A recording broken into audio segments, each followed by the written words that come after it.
Morning students, मैं Manoj sir पुनः आपके अपने यूट्यूब चैनल कॉमर्स ग्रुप पर स्वागत करता हूं।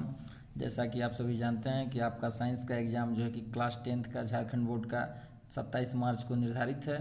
तो आप कल जाएंगे एग्ज़ाम देने। उसके लिए मैंने कुछ वीवीआई क्वेश्चन झारखंड बोर्ड के लिए लेकर के आया हूं साइंस का, जो कि वायरल भी है कह लीजिए एक तरीके से। तो यानी आप अगर इस वीडियो को देखते हैं तो आपकी परीक्षा जो है 90% से अधिक नंबर आने की संभावना आपकी बन जाती है। तो आप इस वीडियो को अंत तक देखें और ये जो वायरल पेपर है इसके सॉल्यूशन को अगर आप नोट कर लेते हैं, याद कर लेते हैं, तो मुझे उम्मीद है कि आपका एग्ज़ाम जो है बहुत अच्छा होने वाला है। तो आइए 40 महत्वपूर्ण प्रश्नों को देखें। अगर चैनल पर आप नए हैं तो चैनल को फटाफट सब्सक्राइब कर लीजिए। और चैनल पर परीक्षा के बाद जो है आंसर की भी डाला जाता है, तो आप आंसर की से अपने उत्तरों का मिलान कर लें प्रश्नों का कि आप कितने सही किए। आइए फटाफट प्रश्नों को देखते हैं ज़्यादा समय न लेते हुए। क्वेश्चन नंबर फर्स्ट है, काल्पनिक प्रतिबिंब होता है। तो जो काल्पनिक प्रतिबिंब होता है वो कैसा होता है? वो सीधा होता है। ठीक है, जो काल्पनिक प्रतिबिंब होता है वो सीधा होता है। नेक्स्ट क्वेश्चन देखिए, क्वेश्चन नंबर 2 है, वाहनों के पश्च दृश्य दर्पण के रूप में किस दर्पण का उपयोग किया जाता है? यानी जो वाहन के पश्च दृश्य दर्पण होते हैं, यानी साइड मिरर जो होता है, जो वाहनों के दोनों साइड लगा होता है, जिससे हम पीछे से देखते हैं कि वाहन आ रहा है कि नहीं आ रहा है, उस दर्पण में किस दर्पण का उपयोग किया जाता है? तो आप जानते होंगे जो मिरर होता है, साइड मिरर जिसको हम कहते हैं, उसमें जो है उत्तल दर्पण, ठीक है, उत्तल दर्पण का प्रयोग किया जाता है। क्वेश्चन नंबर 3 देखिए, एक उत्तल लेंस की फोकस दूरी 20 सेंटीमीटर है तो लेंस की क्षमता होगी। ठीक है, क्या कर रहा है? उत्तल लेंस की फोकस दूरी। उत्तल लेंस आप जानते हैं उत्तल लेंस कैसे होता है, इसका ग्राफ मैं बना रहा हूँ। ये ऐसे होता है, बीच में थोड़ा सा मोटा होता है और किनारे किनारे पतला होता है। ठीक है, और अवतल लेंस कैसे होता है? अवतल लेंस ठीक इसका उल्टा होता है, ऐसे होता है। तो यहाँ क्या कह रहा है, एक उत्तल लेंस की फोकस दूरी जो है 20 सेंटीमीटर है। कितनी है? 20 सेंटीमीटर। ठीक है, एफ बराबर कितना है? 20 है फोकस दूरी। और तो लेंस की क्षमता पूछ रहा है, तो लेंस की क्षमता कितनी हो जाएगी? इसका उत्तर मैं आपको बता दे रहा हूँ। तीसरा का जो है ऑप्शन 3 है, यानी +5 डायोप्टर। ठीक है, कितना होगा? +5 डी, या डी होता है डायोप्टर, जो कि फोकस दूरी का मात्रक होता है, यूँ कह लीजिए। ठीक है, फोकस दूरी का नहीं, वो उसका होता है लेंस की क्षमता का। ठीक है, आगे चलिए। क्वेश्चन नंबर 4 है, हीरा का अपवर्तनांक होता है। हीरा का अपवर्तनांक कितना होता है? हीरा का अपवर्तनांक जो होता है 2.43 होता है। हीरा का अपवर्तनांक कितना होता है? 2.43। ठीक है, इसको नोट कर लीजिए। ये जो प्रश्न मैं बता रहा हूँ आपको, ये इंपॉर्टेंट प्रश्न है, कल के एग्जाम में जरूर आने वाले हैं। तो आप इसको याद कर लीजिए, रट लीजिए या दिमाग में छाप लीजिए। ठीक है, अगला देखिए 5वां, दीर्घ दृष्टि दोष को दूर करने के लिए किस लेंस का उपयोग किया जाता है? देखिए यहाँ पे क्वेश्चन जो लिखा हुआ है दीर्घ दृष्टि दोष, जिसको हम लोग दूर दृष्टि दोष के नाम से भी जानते हैं। तो दूर दृष्टि दोष को दूर करने के लिए किस लेंस का उपयोग किया जाता है? तो दूर दृष्टि दोष को दूर करने के लिए हम लोग उत्तल लेंस का प्रयोग करते हैं। कौन सा लेंस? उत्तल लेंस। दूर दृष्टि दोष में हमको दूर की जो वस्तु होती है वो दिखती है, लेकिन नजदीक की वस्तु, पास की वस्तु हमको नहीं दिखती है। इसके ठीक उल्टा होता है जो होता है निकट दृष्टि दोष। तो निकट दृष्टि दोष में हमको निकट की वस्तु दिखती है, बल्कि दूर की नहीं दिखती है। तो अगर यहाँ क्वेश्चन में होता है कि निकट दृष्टि दोष को दूर करने के लिए किस लेंस का उपयोग करते हैं, तब इसका उत्तर हो जाता है अवतल लेंस। लेकिन यहाँ क्वेश्चन में दूर दृष्टि दोष है या दीर्घ दृष्टि दोष है, तो यहाँ पर हमारा जो उत्तर सही होगा वो उत्तल लेंस होगा। आगे चलिए नेक्स्ट क्वेश्चन। क्वेश्चन नंबर 6 है, आँख के लेंस के द्वारा किसी वस्तु का प्रतिबिंब कहाँ बनता है? तो आँख के लेंस के द्वारा जो होता है किसी वस्तु का जो प्रतिबिंब बनता है वो रेटिना पर बनता है। बड़ा ही महत्वपूर्ण प्रश्न है ये याद रखिएगा आप लोग। क्वेश्चन नंबर 7 है, श्वेत प्रकाश कितने रंगों का मिश्रण है?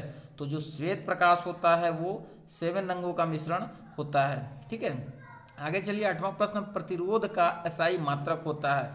तो प्रतिरोध का एसआई मात्रक जो होता है वो ओम होता है। क्या होता है? ओम। ठीक है, अगला प्रश्न है क्वेश्चन नंबर 9 है, आवेश Q, समय t और विद्युत धारा I में संबंध है। तो इन तीनों में क्या संबंध होता है? इनमें संबंध होता है I बराबर Q/T। ठीक है, पहला वाला जो है वो सही है, यानी I बराबर Q/T, यानी विद्युत धारा बराबर आवेश बटे समय। ठीक है, आगे चलते हैं हम लोग, नेक्स्ट क्वेश्चन देखते हैं। क्वेश्चन नंबर 10 है, विभवांतर की माप किस यंत्र द्वारा की जाती है? तो जो विभवांतर होता है उसकी माप हम लोग वोल्ट मीटर से करते हैं। किससे करते हैं? वोल्ट मीटर से। आगे चलिए क्वेश्चन नंबर 11, 1 किलोवाट घंटा कितने जूल के बराबर होता है? तो जो 1 किलोवाट घंटा होता है 3.6 गुणे 10 के पावर 6 जूल, ठीक है, 3.6 गुणे 10⁻6 जूल होता है। नेक्स्ट क्वेश्चन, क्वेश्चन नंबर 12 है, चुंबकीय क्षेत्र रेखाएं चुंबक के किस ध्रुव से प्रकट होती हैं? चुंबकीय क्षेत्र रेखाएं चुंबक के किस ध्रुव से प्रकट होती हैं? तो इसका उत्तर हो जाएगा उत्तरी ध्रुव। कौन सा? उत्तरी ध्रुव, ठीक है, ये उत्तरी ध्रुव से प्रकट होती हैं। क्वेश्चन नंबर 13 देखिए, भारत में उत्पादित प्रत्यावर्ती धारा की आवृत्ति होती है। यहाँ देखिए भारत में उत्पादित पूछ रहा है, ठीक है, भारत में उत्पादित प्रत्यावर्ती धारा की आवृत्ति होती है, तो इसका ऑप्शन जो 3 है 50 हर्ट्ज, ये सही ऑप्शन है, ठीक है, 50 हर्ट्ज। अम्ल एवं क्षार के बीच की अभिक्रिया कहलाती है। तो अम्ल एवं क्षार के जो बीच की अभिक्रिया होती है उसे हम उदासीनीकरण, ठीक है, उदासीनीकरण कहते हैं। क्वेश्चन नंबर 15 देख लीजिए फटाक से, अभिक्रिया CuSO4 plus Fe product FeSO4 plus Cu किस प्रकार की अभिक्रिया है? ठीक है, तो ये किस प्रकार की अभिक्रिया है? ये एक प्रकार से विस्थापन की अभिक्रिया है, ठीक है, कौन सी है? विस्थापन की। क्वेश्चन नंबर 16 देखिए, समीकरण 2Cu plus O2 product 2CuO में किसका उपचयन होता है? ठीक है, तो इसमें किसका उपचयन होता है? इसमें देखिए आप Cu का, ठीक है, इसमें किसका उपचयन होता है? Cu का, देख लीजिए Cu देख लीजिए, यहाँ पे भी है और यहाँ पे भी है, तो किसका उपचयन होता है? Cu का। नेक्स्ट क्वेश्चन है, कोई विलयन अंडे के पीसे हुए कवच से अभिक्रिया कर एक गैस उत्पन्न करता है जो पानी को दूधिया कर देती है, इस विलयन में क्या होगा? तो इसमें क्या होगा? इसमें आपको पता ही होगा क्या होगा, HCI। क्या होगा इसमें? HCI, ठीक है। अगला देखिए 18वां प्रश्न, अम्लीय वर्षा तब होती है जब वर्षा जल का pH हो जाता है।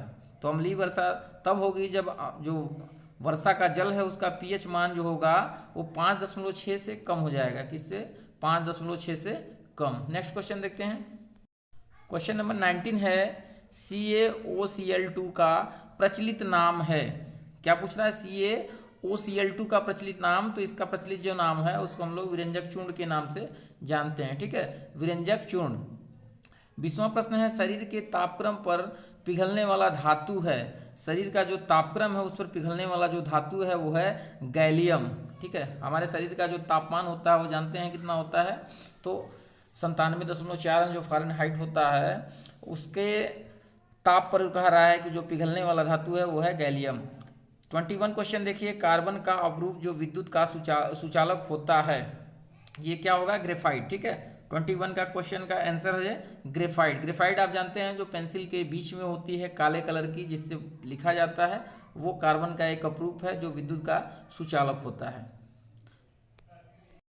क्वेश्चन नंबर 22 देखिए, पीतल मिश्र धातु है। तो पीतल किसका मिश्र धातु है? ये कॉपर प्लस जिंक का, ठीक है, किसका मिश्र धातु है? तो पीतल जो है कॉपर प्लस जिंक का मिश्र धातु है।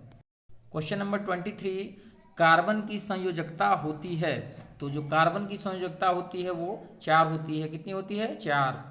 नेक्स्ट क्वेश्चन, निम्न में एल्कोहल प्रकार्यात्मक समूह का फार्मूला है, ठीक है। तो एल्कोहल प्रकार्यात्मक समूह का जो फार्मूला है वो है OH, ठीक है, -OH जो है वो तीसरा वाला ऑप्शन जो है वो सही है। 25 क्वेश्चन देखिए, सिरका में कौन सा अम्ल रहता है? सिरका में पूछ रहा है, ठीक है, सिरका में CH3COOH यानी CH3COOH होता है। अगला क्वेश्चन देखिए, क्वेश्चन नंबर 26, आधुनिक आवर्त सारणी में आवर्त की संख्या है। तो आधुनिक आवर्त सारणी में आवर्त की जो संख्या है वो है कितनी है? 7 है, ठीक है, इसको नोट रखे रहिए, याद रखे रहिए, बहुत ही महत्वपूर्ण है। अगर आधुनिक आवर्त सारणी में वर्ग की संख्या पूछता है तो वर्ग कितने होते हैं? 18 होते हैं, लेकिन यहाँ वर्ग नहीं आवर्त पूछ रहा है तो आवर्त की संख्या कुल 7 होती है। आगे चलते हैं, next question, question number 27, amoeba अपना भोजन किसकी सहायता से पकड़ता है? तो अमीबा अपना भोजन जो है वो कूटपाद की सहायता से पकड़ता है, ठीक है। क्वेश्चन नंबर 28, जठर ग्रंथियाँ कहाँ पाई जाती हैं? तो जठर ग्रंथियाँ जो होती हैं वो आमाशय में पाई जाती हैं। अगला क्वेश्चन है, वृक्क की रचनात्मक और कार्यात्मक इकाई क्या है? तो वृक्क की रचनात्मक और कार्यात्मक इकाई को हम लोग नेफ्रॉन के नाम से जानते हैं, ठीक है, नेफ्रॉन। क्या करते हैं? नेफ्रॉन। 30वां देखिए, फल पकाने वाला हार्मोन है। तो तो जो फल पकाने वाला हार्मोन है वो है एथिलीन। क्या नाम है इसका? एथिलीन। ठीक है, जब हम लोग आम पकाते हैं तो इसी रासायनिक पदार्थ का प्रयोग करते हैं। नेक्स्ट क्वेश्चन देखते हैं। क्वेश्चन नंबर 31 है, नर हार्मोन है। तो नर हार्मोन क्या है? नर हार्मोन जो है वो है टेस्टोस्टेरान। ठीक है, टेस्टोस्टेरान। इसका नाम क्या है? ऑप्शन 3 है टेस्टोस्टेरान। क्वेश्चन नंबर 32, उस जंतु का नाम जो पुनरुद्भवन द्वारा जनन करता है। तो पुनरुद्भवन द्वारा जो जनन करता है उसका नाम क्या है? उसका नाम है प्लैनेरिया। ठीक है, प्लैनेरिया जो है पुनरुद्भवन द्वारा पैदा होता है। ठीक है, 33वां देखिए, मानव मादा में गर्भाशय के किस भाग में निषेचन होता है? तो मानव मादा में जो है, जो गर्भाशय में जो निषेचन होता है, जहाँ पे होता है, उसका नाम है फेलोपियन ट्यूब यानी डिंब वाहिनी। नेक्स्ट क्वेश्चन देखते हैं हम लोग। क्वेश्चन नंबर 34, मेंडल ने अपने प्रयोगों के लिए किस पौधे को चुना? बहुत ही महत्वपूर्ण प्रश्न है और आसान भी है, आप पढ़े होंगे। मटर के पौधे पर इन्होंने अपना प्रयोग किया था। अगला है, जिन शब्द किसने प्रयुक्त किया था? तो जिन शब्द जो है वो जॉनसन ने प्रयुक्त किया था। पहली बार जो है जिन शब्द का प्रयोग जॉनसन जी ने दिया था। 36 क्वेश्चन देखिए, निम्नलिखित में कौन उत्पादक है? तो कौन उत्पादक है? इसमें घास जो है वो उत्पादक है, बाकी सभी जो है प्राथमिक और द्वितीयक उपभोक्ता के अंतर्गत आते हैं। ठीक है, जो घास है वो उत्पादक है। आगे चलिए, क्वेश्चन नंबर 37 है। 37 क्या कह रहा है कि अपघटक का उदारीकरण है। तो अपघटक का उदारीकरण क्या है? वो है कवक। ठीक है, उदारीकरण सॉरी नहीं, उदाहरण, थोड़ा सा पढ़ने में त्रुटि हो गई। अपघटक का उदाहरण है वो है क्या है? कवक है। ठीक है, 37 का ऑप्शन 1 जो है वो सही है। नेक्स्ट क्वेश्चन देखते हैं। क्वेश्चन नंबर 38, चिपको आंदोलन का मुख्य उद्देश्य था। तो चिपको आंदोलन का जो उद्देश्य था वो था वृक्षों को काटने से रोकना। ठीक है, इससे इसके जो चिपको आंदोलन को चलाने वाले नेता थे वो थे सुंदरलाल बहुगुणा जोशी। ठीक है, तो ये चिपको आंदोलन जो है वृक्षों को काटने से रोकने से था। 39 क्वेश्चन देखिए, बहते जल में ऊर्जा होती है। तो बहते जल में जो ऊर्जा होती है वो गतिज ऊर्जा होती है। लास्ट क्वेश्चन हम लोग आ गए। लास्ट क्वेश्चन देखने से पहले अभी तक आपने वीडियो को लाइक नहीं किया, शेयर नहीं किया और चैनल को सब्सक्राइब नहीं किया तो फटाफट कर लीजिए। और ऐसे ही इंपॉर्टेंट वायरल क्वेश्चन पेपर और आंसर शीट के लिए चैनल के साथ जुड़ जाएँ। देखिए फटाफट हम लोग लास्ट देख लेते हैं। उपयोगी पवन ऊर्जा प्राप्त करने हेतु पवनों का न्यूनतम वेग होनी चाहिए। तो कितनी होनी चाहिए? 15 किलोमीटर प्रति घंटा। ठीक है, कितना होना चाहिए? 15 किमी पर आवर। ठीक है, इस प्रकार हम लोगों ने 40 महत्वपूर्ण प्रश्नों को देखा जो कि कल के एग्जाम में आने वाले हैं। वीडियो देखने के लिए आप सभी का बहुत बहुत धन्यवाद।